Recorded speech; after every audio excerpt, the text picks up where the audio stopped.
ನಮಸ್ಕಾರ ವೀಕ್ಷಕರೇ, ಇವತ್ತು ಹೆಸರುಬೇಳೆ ದಾಲನ್ನು ಮಾಡೋಣ.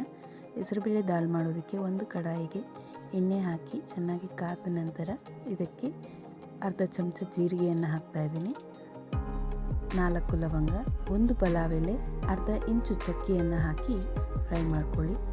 ಕರ್ಬೇವಿನ ಸೊಪ್ಪನ್ನು 1 ಗರಿ ಹಾಕಿ, ಮತ್ತು ಶುಂಠಿ ಬೆಳ್ಳುಳ್ಳಿ 1 ಇಂಚು ಶುಂಠಿ, 2 ಬೆಳ್ಳುಳ್ಳಿಯನ್ನು ಸಣ್ಣದಾಗಿ ಹಚ್ಚಿಟ್ಕೊಂಡು ಹಾಕ್ಕೊಂಡಿದ್ದೀನಿ.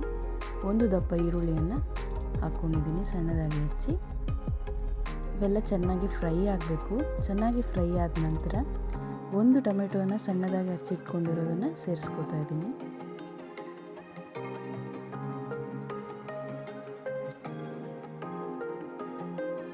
ಟೊಮೆಟೊ ಕೂಡ ಚೆನ್ನಾಗಿ ಫ್ರೈ ಆದ ನಂತರ 1 ಕಪ್ ಬೇಳೆಯನ್ನು ಕುಕ್ಕರ್ಗೆ ಹಾಕಿ ಚೆನ್ನಾಗಿ ಬೇಯಿಸಿಟ್ಕೊಂಡಿದ್ದೀನಿ. ಹೆಸರು ಬೇಳೆಯನ್ನು ಸ್ಮ್ಯಾಶ್ ಮಾಡಿ ನಾನು ಟೊಮೆಟೊ ಬೇಯ್ತಾ ಇರೋದಕ್ಕೆ ಸೇರಿಸ್ತಾ ಇದ್ದೀನಿ.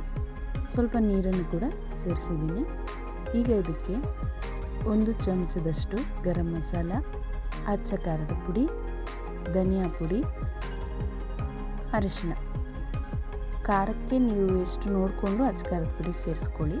1/4 ಚಮಚ ಅರಿಶಿಣ ಪುಡಿನ ಹಾಕ್ಕೊಂಡಿದ್ದೀನಿ, ಮತ್ತು ರುಚಿಗೆ ತಕ್ಕಷ್ಟು ಉಪ್ಪನ್ನು ಕೂಡ ಸೇರಿಸ್ಕೊತಾ ಇದ್ದೀನಿ. ಎಲ್ಲ ಹಾಕಿ ಸ್ವಲ್ಪ ಕುದಿ ಬಂದ ನಂತರ ಹುಳಿ ನೀರನ್ನು, ಅಂದರೆ ಹುಣಸೆಹಣ್ಣು ನೀರನ್ನು ಸ್ವಲ್ಪ ಸೇರಿಸ್ಕೊಳ್ಳಿ. ಚೆನ್ನಾಗಿ ಕುದಿ ಬಂದ ಮೇಲೆ ಕಸೂರಿ ಮೇಥಿಯನ್ನು ಸ್ವಲ್ಪ ಅದರ ಮೇಲೆ ಹಾಕಿ, ನಂತರ ಕೊತ್ತಂಬರಿ ಸೊಪ್ಪನ್ನು ಕೂಡ ಹಾಕಿ 1-2 ನಿಮಿಷದವರೆಗೂ ಮುಚ್ಚಿಡಿ.